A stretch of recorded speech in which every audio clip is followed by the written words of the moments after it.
Era jueves por la tarde cuando recibí el golpe que cambiaría todo. No solo el impacto del vehículo contra mi automóvil, sino el mensaje que llegó después. Tendida en esa camilla de hospital, con el hombro fuera del lugar y la cabeza sangrando, marqué el número de mi esposo. Su respuesta llegó en forma de texto: estoy con Sofía en el restaurante. No puedo irme ahora. Ella está pasando por una crisis. Pide un taxi. Disculpa, amor. Esas palabras pondrían fin a 8 años de matrimonio. Aunque Marcos todavía no lo sabía en ese momento, la mañana había comenzado como todas las demás durante los últimos 8 años. Me levanté temprano, preparé el desayuno exactamente como a él le gustaba. 2 huevos tibios, pan fresco de la panadería, café con apenas un toque de leche. Era una rutina tan arraigada que mis manos trabajaban solas mientras mi mente vagaba hacia otros pensamientos. Esa noche había una cena especial en mi trabajo como farmacéutica, donde recibiría un reconocimiento por 5 años de servicio dedicado. Marcos había dicho que intentaría asistir, aunque esa palabra intentaría había aprendido a reconocerla como un no disfrazado.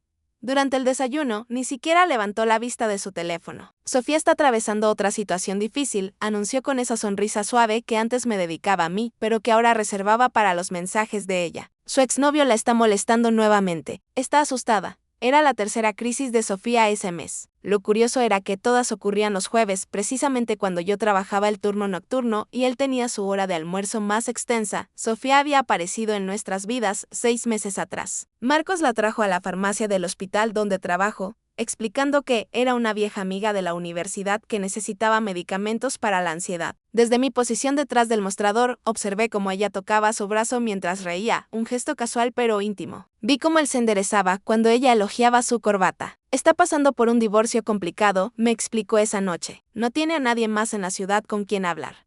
Un almuerzo se convirtió en 2. Lo mensual se volvió semanal, luego inevitable. Siempre los jueves, siempre cuando yo estaba en el hospital hasta tarde. Las comidas de 1 hora se extendían a 3. Intenté conversar sobre esto el mes pasado. Estábamos acostados en la cama y podía oler su perfume en su camisa, algo costoso y floral, que hacía que nuestra habitación oliera a boutique de lujo. ¿No crees que Sofía podría estar aprovechándose de tu bondad? Le pregunté con cuidado. Me miró con tal sorpresa genuina que por un momento dudé de mi propia percepción. ¿Aprovechándose? Ella está destrozada. Su ex la maltrata emocionalmente. Tiene ataques de pánico. Me necesita.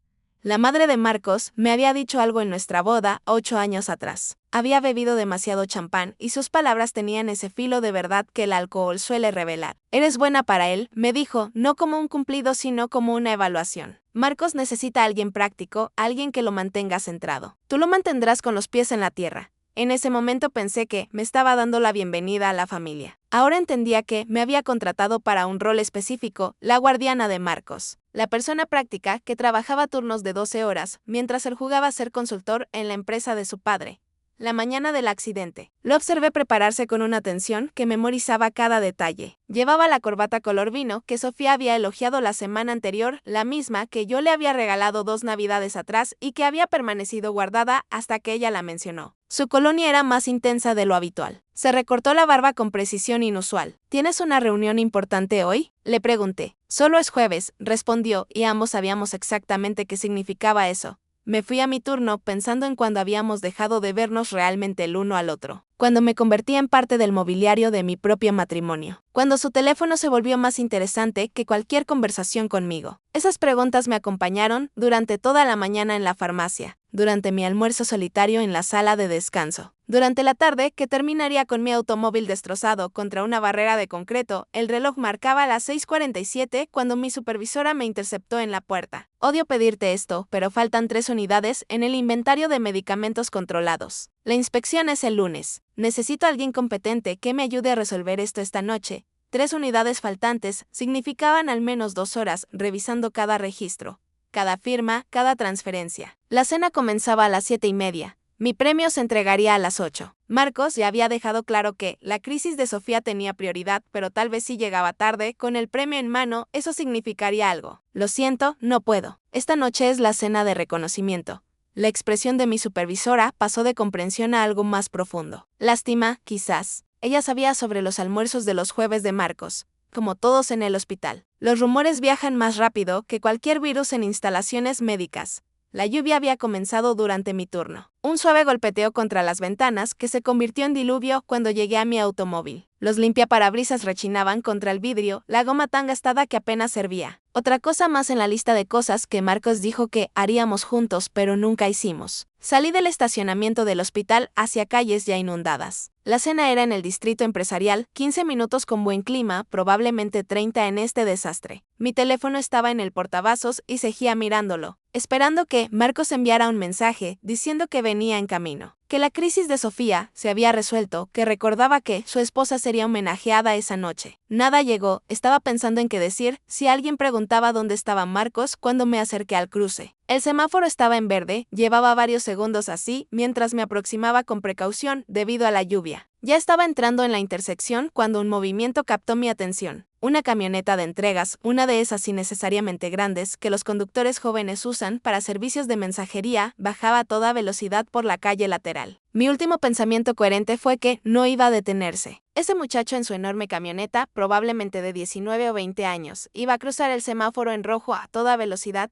El impacto dobló la puerta de mi automóvil contra mis costillas. El sonido fue extraordinario, nada parecido a lo que muestran en las películas. Fue húmedo, agudo, definitivo, metal cediendo ante metal bajo la lluvia torrencial. Mi cuerpo se movió en direcciones imposibles. De repente, el volante estaba cerca de mi oreja derecha y la puerta presionaba mi cadera izquierda de una manera que hacía que la geometría dejara de tener sentido. Entonces el tiempo hizo algo extraño, se ralentizó y aceleró simultáneamente. Podía ver cada gota de lluvia en lo que quedaba de mi parabrisas, cada una perfecta y separada. Algo cálido corría por mis ojos y cuando intenté limpiarlo, mi brazo izquierdo no respondía. Simplemente colgaba en un ángulo que revolvía mi estómago. Mi anillo de bodas reflejaba la luz de la calle a través de la ventana rota, oro cubierto de rojo. 8 años usando ese anillo, 8 años creyendo que significaba algo más que simple joyería. La radio seguía sonando a través del caos del vapor del motor destruido y la lluvia que entraba por donde antes estaban las ventanas. Esa canción melancólica continuaba como si nada hubiera sucedido, las voces comenzaron a penetrar la burbuja del shock. Voces masculinas, jóvenes, en pánico. El chico de la camioneta repetía como disco rayado variaciones de No la vi. El semáforo estaba en ámbar. Se unieron otras voces, más tranquilas, dando instrucciones sobre no moverme, llamar a emergencias, comprobar si respiraba. Luego llegaron los paramédicos, más rápido de lo que parecía posible, aunque el tiempo se había vuelto negociable. La joven paramédica que se inclinó sobre mí no podía tener más de 25 años. Señora, ¿puede oírme? No intente moverse, vamos a ayudarla.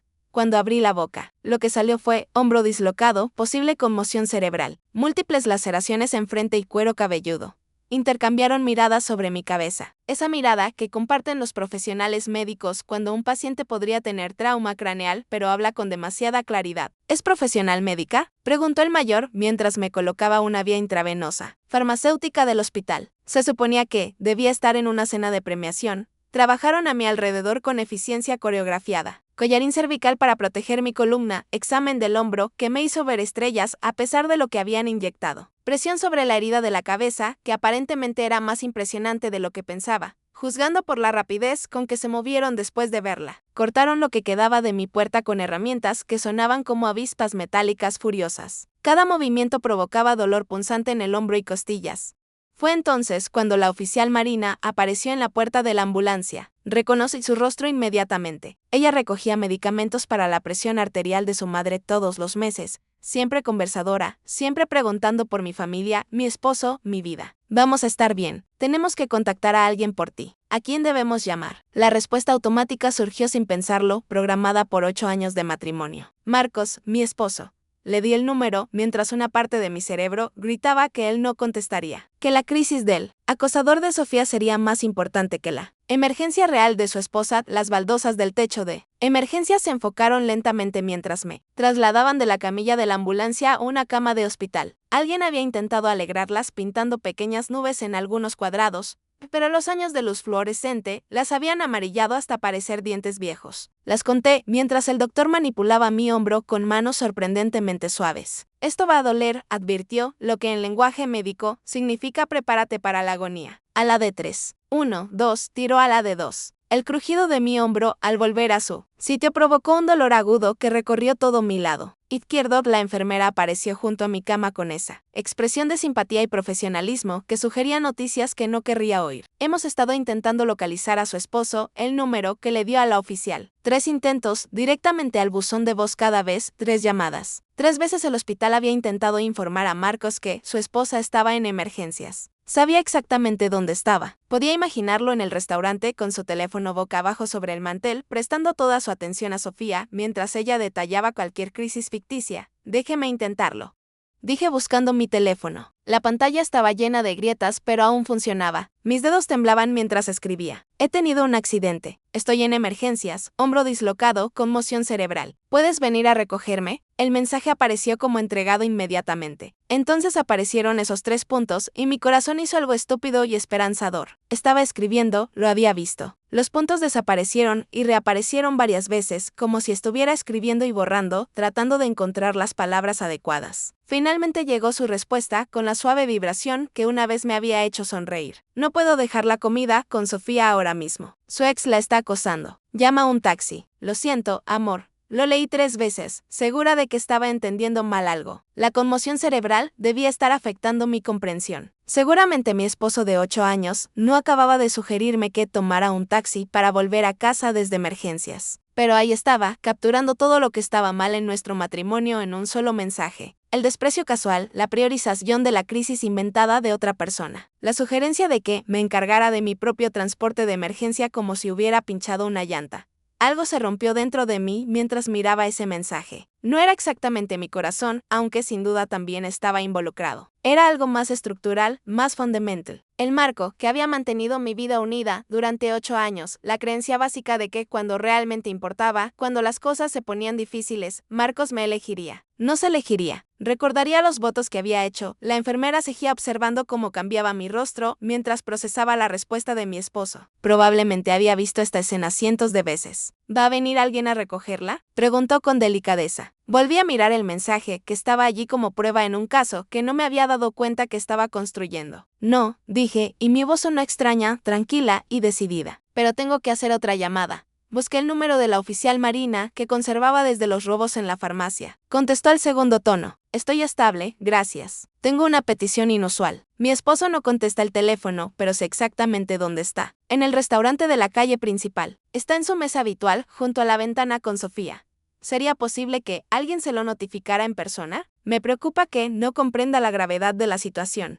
Hubo una pausa al otro lado de la línea y pude sentir que Marina procesaba lo que realmente le estaba pidiendo. Por supuesto que podemos hacerlo. Enviaremos agentes inmediatamente. Gracias. Estará en la mesa junto a la ventana, la que da a la plaza. Quedan allí todos los jueves. Todos los jueves, repitió Marina, y esas 2 palabras tuvieron más peso del que deberían. Después de colgar, me recosté contra la almohada y cerré los ojos, imaginando lo que estaba a punto de suceder. El restaurante con sus copas de cristal y servilletas cuidadosamente dobladas. Marcos inclinándose hacia adelante para escuchar cada palabra de la última crisis de Sofía, probablemente con la mano de ella sobre su brazo. Entonces se abriría la puerta. Entrarían los oficiales con sus uniformes oscuros en contraste con la elegancia de los manteles blancos. Las conversaciones se detendrían, los tenedores se congelarían a mitad de camino. Todos los comensales se volverían para ver cómo la policía se acercaba a la mesa de Marcos. La mano perfectamente manicurada de Sofía se llevaría a la boca. El rostro de Marcos pasaría por confusión, irritación y finalmente comprensión. Mientras el oficial explicaba que su esposa había sufrido un grave accidente, que estaba en emergencias, que llevaban horas intentando localizarlo, mi teléfono vibró contra la manta del hospital. Llegaron 3 mensajes en rápida sucesión. Lo siento mucho, no me di cuenta de que era tan grave.